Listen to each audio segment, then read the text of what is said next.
अर्थ क्या है? चेतना। महत्व क्या है उसका? चेतना क्या है? जागरूकता आएगी, जागरूकता आएगी, ठीक है ना। उसमें जागरूकता से मतलब है, चेतना से मतलब है, सोच में प्रभाव से मतलब है। तो उसका महत्व क्या है? तो उसके महत्व को जब हम देखेंगे तो उसका महत्व जो है हमारा, वो आपका तार्किक चिंतन से होगा।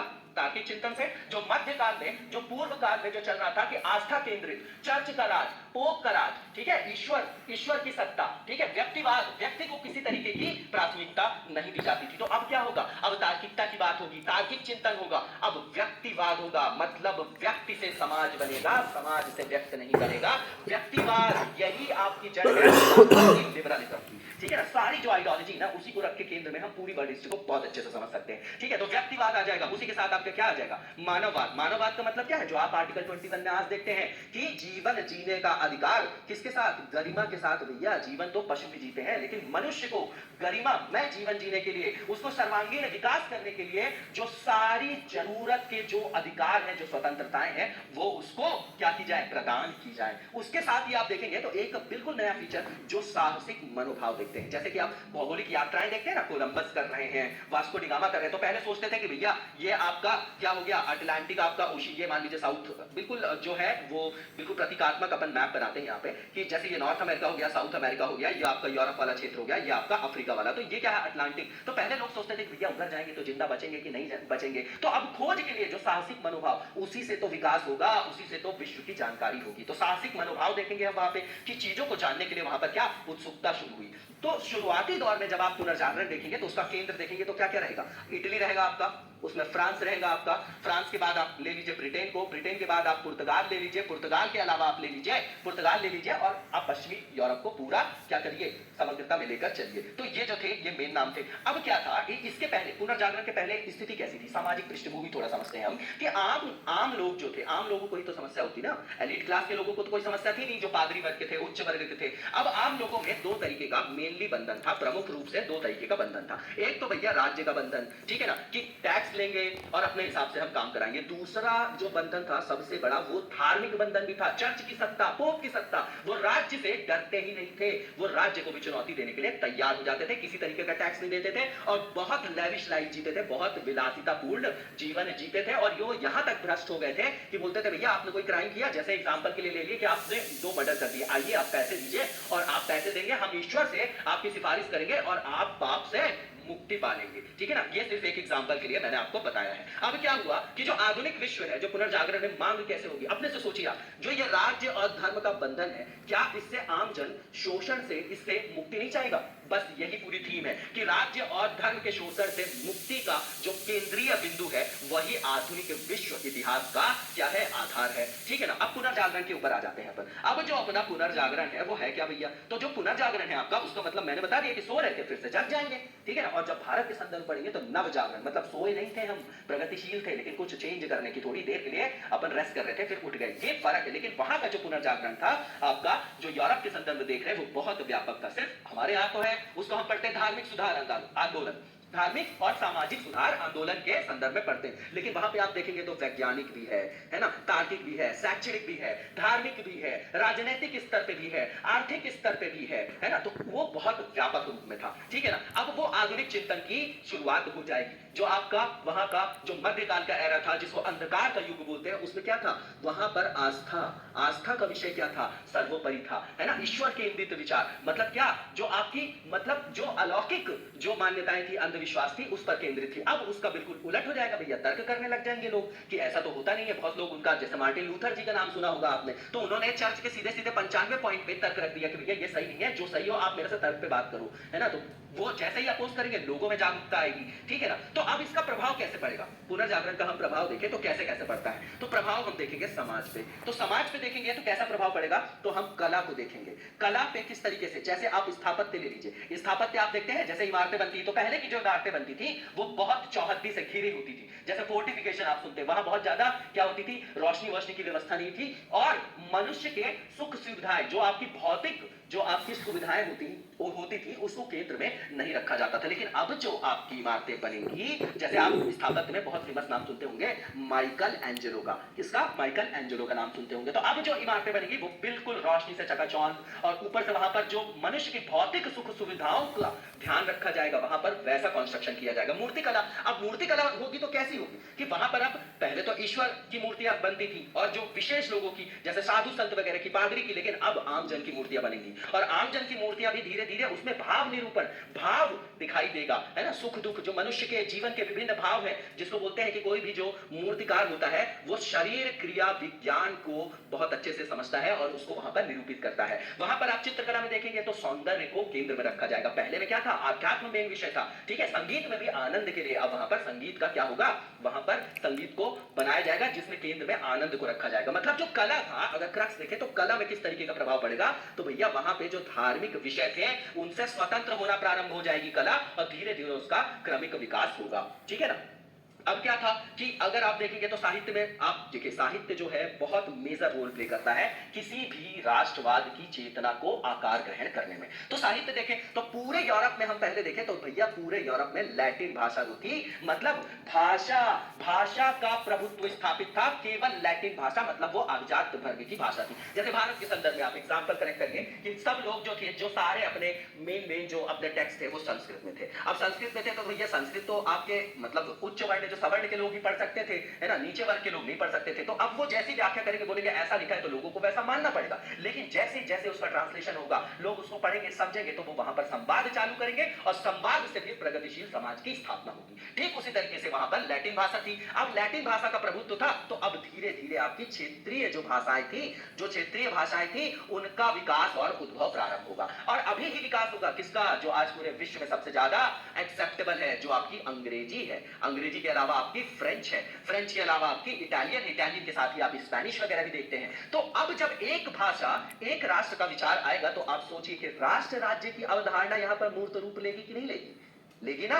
क्यों, क्योंकि राष्ट्रवाद की भावना मुखर होगी वहां पर। तो इस तरीके से राष्ट्रवाद की चेतना आकार ग्रहण करेगी, तो आधुनिक राष्ट्र राज्य की संकल्पना भी मूर्त रूप ग्रहण करेगी। और यहीं से हम देखेंगे कि राष्ट्रों की उत्पत्ति भी होगी। किसकी, राष्ट्रों की उत्पत्ति होगी। अब देखिए कुछ जो बिल्कुल महत्वपूर्ण जो उस समय की जो क्रांतिकारी परिवर्तन थे उसमें कुछ हम आविष्कारों की बात करेंगे, जैसे कि आपका प्रिंटिंग प्रेस। हमने प्रिंटिंग प्रेस ही क्यों लिया, क्योंकि भैया साहित्य छप गए, अखबार छप गए, तो भैया उनके विचारों का जो प्रसार होगा वो कैसे होगा, प्रिंटिंग प्रेस, छपाई से। तो सर्वप्रथम जो प्रिंटिंग प्रेस की शुरुआत देखते हैं आप, वो जर्मनी से देखते हैं। अब जर्मनी से देखते हैं और देखिए 16वीं शताब्दी में जो अपने पुर्तगाली थे वो भारत में गोवा में भी लेके आ जाएंगे और छपाई शुरू हो जाएगी। तो अब क्या होगा, जब वहां पर प्रिंटिंग प्रेस का आविष्कार हो गया आपका जर्मनी में, तो क्या होगा, विचारों का जो प्रसार है वो तीव्र गति से होने लग जाएगा और किताबों की जो टेक्स्ट की जो उपलब्धता है वो क्या हो जाएगी, सर्व सुलभ हो जाएगी, वो सर्व व्यापक हो जाएगी। तो क्या होगा, विचारों का प्रसार होने लगेगा और राष्ट्रवादी जो चेतना है वो आकार ग्रहण करती चली जाएगी। अब समाज में हम अगर पुनर्जागरण का प्रभाव देखेंगे तो कैसे देखेंगे, हम देखेंगे कि भैया अब जो है आपकी वैज्ञानिक सोच आ गई है, वैज्ञानिक चिंतन आ गया है, इत्यादि का प्रसार हो रहा है। तो तर्क को क्या दिया जा रहा है, प्राथमिकता दिया जा रहा है। और बहुत प्रोमिनेंट नाम आप सुनते हैं, जो कि आप न्यूटन को देखते हैं, केपलर को देखते हैं, कॉपरनिकस को देखते हैं, गैलीलियो को देखते हैं। तो यहीं से आधुनिक विज्ञान की शुरुआत की नींव भी पड़ती है और आधुनिक विश्व की व्याख्या तब वो वैज्ञानिक आधारों पर करने लग जाते हैं। मतलब अलौकिक संदर्भों को छोड़ के अब वो लौकिक संदर्भों को महत्व देने लग जाते हैं। तो समाज में क्या होगा, समाज में आपका वैज्ञानिक जो चिंतन है वो बढ़ेगा, बढ़ेगा कि नहीं बढ़ेगा, बिल्कुल बढ़ेगा ना।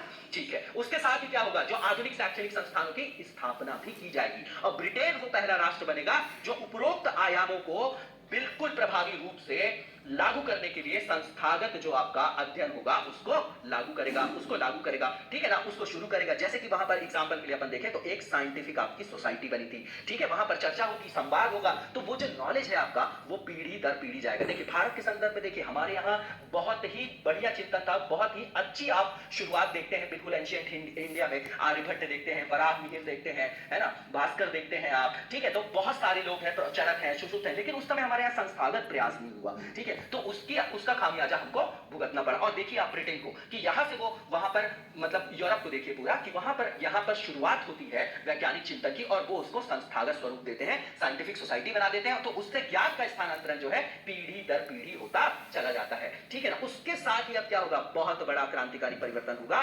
समाज में आपके मध्य वर्ग का क्या होगा, जन्म होगा। और मध्य वर्ग ही किसी भी समाज में क्या लाता है, परिवर्तन लाता है, क्रांति करता है। अब उस समय समाज में था क्या, थोड़ा सामाजिक संरचना देख लेते तो भैया उच्च वर्ग था आपका, उच्च वर्ग के लोग में क्या कौन कौन आते थे उच्च वर्ग में? आपका शासक वर्ग आ गया, शासक वर्ग के साथ ही क्या आ गए? आपके पादरी आ गए, और पादरी के बाद क्या आ गए? आपके सामंत आ गए, जमींदार आ गए। तो 18वीं सदी तक आप देखेंगे तो इनकी जो संख्या है ना लगातार ग्रेजुअली बढ़ती चली जाएगी, और इसी से असंतोष व्याप्त होगा, और इसी की प्रतिक्रिया में क्रांति होगी श्रृंखला में, और फिर लोकतंत्र का विचार जो हुआ आपका वो क्या हो जाएगा? समाज में लोकप्रिय हो जाएगा। क्या हो जाएगा? लोकप्रिय हो जाएगा। ठीक है ना? तो जो वैज्ञानिक चिंतन है वो करेगा क्या? वो धर्म पर प्रश्न को उठाएंगे, मतलब बोलेंगे कि भैया ये तो आपका अंधविश्वास है, हम अंधविश्वास पे नहीं चलेंगे, हम तर्कों पे चलेंगे। आपके पास तर्क हो तो हम आपसे तार्किक संवाद करना चाहते हैं। क्यों? क्योंकि पहले तो यूरोप में पोप का साम्राज्य था, वो अलग अलग राज्यों से टैक्स लेता था, केंद्र क्या था उसका? रोम था, और हर राज्य में ये पादरी की नियुक्ति करते थे गवर्नर टाइप से, कि भैया पादरी रख दिए। जैसे इटली है आपका,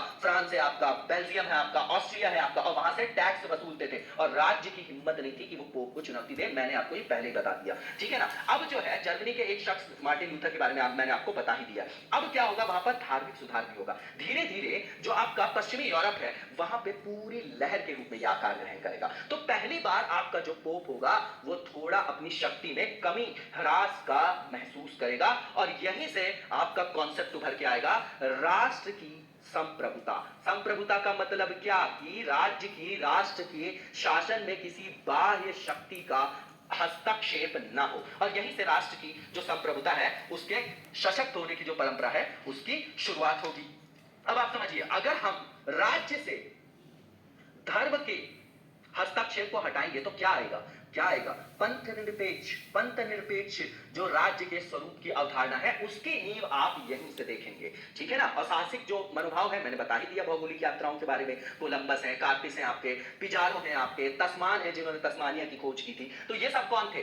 नाविक थे, ये नए नए मार्गों की तलाश कर रहे थे। इसके और भी रीजन थे, जैसे एशिया का जो व्यापार था वो तुर्कों के कारण जो था आपका प्रभावित हो रहा था। ठीक है ना? तो वैश्विक स्तर पे बिल्कुल नए परिवर्तन का आरंभ हो चुका था। अब इस समय आप देखेंगे तो जो वेस्टर्न यूरोप है आपका वो पिछड़ी अवस्था में था, और अरब एशिया वगैरह से वो क्या करते थे? नए ज्ञान का प्रसार करते थे, यहां से ज्ञान अर्जन करते थे, और उसको अपने जीवन में उतारना उन्होंने आरंभ कर दिया। मतलब इंप्लीमेंटेशन, मतलब क्रियान्वयन, जो आज भी शासन व्यवस्था की सबसे बड़ी समस्या है। ठीक है? अब अमेरिका के संदर्भ में अपन देखें, देखिए पुनर्जागरण में इतनी ही चीजें पढ़ना है अपने को, बाकी सब कंटेक्चुअल चीजें हैं, उसको हमको सिर्फ लिखना है। अब इसी का जो कंटिन्यूएशन देखेंगे हम तो वही देखेंगे कि अमेरिका को जब आप देखेंगे तो अमेरिका में उस समय कोई भी शक्तिशाली आपकी सरकार नहीं थी, तो वहां पर कब्जा शुरू होगा। किसका? यूरोप का। तो यूरोप का जब कब्जा शुरू होगा तभी तो वहां पर उपनिवेशवाद बनेगा, मतलब वहां पर वो अपनी कॉलोनी बनाएंगे, है ना? उसको अपने उपनिवेश के रूप में स्थापित करेंगे, और यहीं से आपको उपनिवेशवाद की शुरुआत भी दिखाई देगी। अब जब उपनिवेशवाद की शुरुआत हो जाएगी और उपनिवेश स्थापित हो जाएगा तो उसका प्रभाव क्या होगा? बिल्कुल इंटरलिंक्ड है, बिल्कुल कॉन्सेंट्रेट होकर सुनिए, और इसको बिल्कुल आप समझ एक विकसित कर लीजिए। आपके लिए ये सब्जेक्ट की समझ बहुत विकसित हो जाएगी, तो आप इजीली क्वेश्चन को हैंडल कर पाएंगे। अब देखिए, उपनिवेशवाद की शुरुआत हो जाएगी, और जब उपनिवेश बना लेंगे वो तो करेंगे क्या? उपनिवेश बनाया क्यों है? जो मात्र राज्य है, जो गृह राज्य है, उसके मुनाफे के लिए। तो इसी के लिए यहां से आपका चालू हो जाएगा क्या? मुनाफे की अवधारणा, मतलब फायदे की, मतलब क्या? मौद्रिक बात कर रहा हूं मैं, मौद्रिक आधार पे बात कर रहा हूं मैं, कि भैया मुनाफे की अवधारणा की यहां से शुरुआत हो जाएगी, और उसी को हम टेक्निकली बोलते हैं, जिसको कीवर्ड बोलते हैं हम। क्या बोलते हैं हम उसको? व्यापारिक पूंजीवाद। मतलब क्या? व्यापारिक पूंजीवाद। ठीक है? भारतीय जब मॉडर्न हिस्ट्री पढ़ते हैं, भारतीय स्वतंत्रता संग्राम, तो वहां भी ये टर्मिनोलॉजी आपको मिलेगी। तो भैया जो 15वीं और 16वीं शताब्दी का आपका जो समय है वैश्विक इतिहास में, वहां से जो आधुनिक विश्व में व्यापारिक पूंजीवाद की शुरुआत हम देख सकते हैं। और अगर मॉडर्न इंडिया में देखें तो कहां से देखेंगे हम? 1757 के प्लासी और 64 का बक्सर, वहीं से तो है। फिर 1773 में रेगुलेटिंग एक्ट आ जाएगी, फिर 1784 में फिक्स इंडिया एक्ट। तो हम भारतीय स्वतंत्रता संग्राम को वैश्विक इतिहास से बिल्कुल इंटरलिंक करके पढ़ते चलेंगे। ठीक है ना? तो अभी तक होता क्या था? अभी तक जब तक खोजें नहीं हुई थी, जगह नहीं खोजी गई थी, अमेरिका नहीं गए थे, कोलंबस जो है नहीं गए थे, वास्को डिगामा ने नई जगह नहीं ढूंढी थी, तो जगह जब अमेरिका की खोज हो गई तब तक उसके पहले क्या होता था? जो भी व्यापार होता था वो सीमित था, तटवर्ती क्षेत्रों में होता था, या तो फिर आपके स्थल मार्ग से होता था। अब क्या हुआ कि सुदूरवर्ती व्यापार की शुरुआत हुई, जैसे अमेरिका, जैसे आपका ऑस्ट्रेलिया। अब यहां तक पहुंच जो है आपकी वो क्या हो जाएगी? सुनिश्चित हो जाएगी। ठीक है ना? शुरुआती दौर में जो सर्वाधिक मुनाफा हुआ वो किनको हुआ था? आपका पुर्तगाल हो गया, आपका स्पेन हो गया, लेकिन फिर इसको चुनौती देंगे कौन आएंगे, उनको चुनौती देने आएंगे आपके हॉलैंड, हॉलैंड आएगा, ब्रिटेन आएगा और फ्रांस आएगा, ठीक है ना। और 18वीं सदी तक आके यहाँ पे ब्रिटेन बन जाएगा क्या, बादशाह बन जाएगा, ठीक है ना। वो सब पर प्रभुत्व क्या करेगा, प्रभुत्व अपना स्थापित करेगा। उसका कारण क्या था, उसका कारण ये था कि जैसे ही जो आपका नौ सैन्य क्षमता है, जो आपकी नौ जो सैन्य क्षमता है उसमें अपनी पहुंच बना लेगा, अपने आप को बहुत समृद्ध कर लेगा, उसी के कारण उसका वैश्विक व्यापार पर क्या हो जाएगा, प्रभुत्व स्थापित हो जाएगा, इसीलिए वो बादशाह बन जाएगा, ठीक है। वैश्विक इतिहास का पूरा जो रोड मैप है आपको क्लियर हो रहा होगा, ठीक है। तो होगा क्या इससे, कि होगा ये कि उस समय आप देखेंगे कि चिकित्सा क्षेत्र में भी बहुत सारे क्या होते हैं, नवाचार होते हैं। जब उसमें नवाचार होंगे तो क्या होगा, पॉपुलेशन बढ़ेगी, आबादी बढ़ेगी, आपकी आबादी बढ़ेगी तो क्या होगा, डिमांड बढ़ेगी, और जब डिमांड बढ़ेगी आपकी मांग बढ़ेगी, तो उसी की परिणति हम देखेंगे किस रूप में, जो आपकी औद्योगिक क्रांति आप देखते हैं। तो मतलब हम व्यापारिक पूंजीवाद को किस हिसाब से देखेंगे, तो हम व्यापारिक पूंजीवाद देखेंगे। व्यापारिक पूंजीवाद के आप बात देखेंगे जो औद्योगिक क्रांति के संदर्भ में आएगा, औद्योगिक पूंजीवाद। और जब औद्योगिक पूंजीवाद हो जाएगा तो उसके बाद आप देखेंगे वित्तीय पूंजीवाद। बिल्कुल सेम जो है टर्मिनोलॉजी हम भारत के स्वतंत्रता संग्राम में भी देखते हैं, और इसी को हम बोलते हैं पूंजीवाद के विकास की यात्रा। विकास की यात्रा शुरू में ही जो अपन ने डिस्कस किया था वहीं पर अपन आ गए हैं, ठीक है ना। तो वहां पर क्या देखेंगे हम, पूंजीवाद के विकास की जो आपकी यात्रा है। अब जो ये आपका आधुनिक पूंजीवाद है उसी से तो आपका क्या उभर के आएगा, आधुनिक राष्ट्र राज्य, एक भाषा एक राष्ट्र, जो पहले अपन चर्चा करी है उसी को आप इंटरलिंक करिए। तो अब क्या है, देखिए एक बार अपन मैप समझने की कोशिश करते हैं। देखिए अब यहां से हम जो है आपके अमेरिकी क्रांति की तरफ बढ़ेंगे, ठीक है ना। तो मैं पहले आपकी भूमिका बता देता हूं आपको अमेरिकी क्रांति की, अभी तक का आपको क्लियर हुआ होगा। अब यहीं से इंटरलिंक करिए आप कि किस तरीके से अमेरिका में क्रांति हुई। तो अगर अपन अमेरिका को देखें और नॉर्थ अमेरिका को अगर बनाए अगर अपन, तो वो उस समय ऐसा था कि ये आपका ऊपर वाला पार्ट तो आप कनाडा छोड़ दीजिए, उसके बाद इधर आपका जो था पश्चिमी यूएसए का भाग था, और इस साइड में आपका नॉर्थ, मिडिल और साउथ जो आपका पूर्वी तट का क्षेत्र था। यहां पर आपका जो आपका यूके था, ठीक है, ये आपका फ्रांस हो गया, फ्रांस के बाद आपका स्पेन हो गया, स्पेन के बाद आपका पुर्तगाल हो गया। तो यहां से क्या हुआ कि जो आपके पश्चिमी यूरोपियन राष्ट्र थे वो अमेरिका आएंगे, ठीक है ना, पूर्वी तट पे। और यहां पे जो यूएसए के ये जो पश्चिमी भाग में लोग रहते थे वो स्थानीय लोग थे, और उन्हीं को आपके रेड इंडियंस बोला जाता था। और ब्रिटेन ने यहां पर अपनी कॉलोनी उपनिवेश स्थापित करना चालू कर दिया, और यहीं से आपका कॉलोनी वर्ड पॉपुलर होगा, ठीक है। तो यहां पर आप सेटलमेंट कैसा देख रहे हैं, बिल्कुल ध्यान से समझिएगा कि अमेरिका में आप सेटलमेंट कैसा देख रहे हैं। आप अमेरिका में जो सेटलमेंट देख रहे हैं वो कैसा है, यूरोपियन से आके यहाँ पे सेटल डाउन हो जाएंगे, और यहां पर जब यूरोपियन सेटल डाउन हो जाएंगे तो यूरोप के ही तो विचार वहां पर प्रत्यक्षता संबंधित होंगे, और उन्हीं यूरोपीय विचारों का वहां पर यूरोपीय पर ही क्या होगा, वहां पर उसके प्रति असंतोष जताया जाएगा, और उसी के खिलाफ क्रांति होगी, उसी के खिलाफ विरोध होगा। इसीलिए मैं बोल रहा था कि धोखे से अमेरिका आ गया, बाकी जो सारा विश्व इतिहास है वो आपका यूरोप ही है, ठीक है ना। अब जो यूरोप के विचार है वो उनसे प्रत्यक्षता संबंधित थे। ब्रिटेन क्या समझता था, अमेरिका को अपनी कॉलोनी समझता था, उपनिवेश समझता था। लाखों की संख्या में वहां पर यूरोपियन थे, वो अंग्रेज ही थे जो अमेरिका में बस गए थे। लेकिन जो यहाँ के जो यूरोपियन थे वो तो ये समझते थे भैया ब्रिटेन तो जो है अपन भाई भाई है, वो अपने को समकक्ष मानते थे। लेकिन ब्रिटेन क्या समझता था, ब्रिटेन उनको उपनिवेश समझता था, और उसने जब ये बताया कि आप हमारे भाई नहीं हैं, आप हमारे उपनिवेश हैं और हमारे हिसाब से आपको चलना पड़ेगा,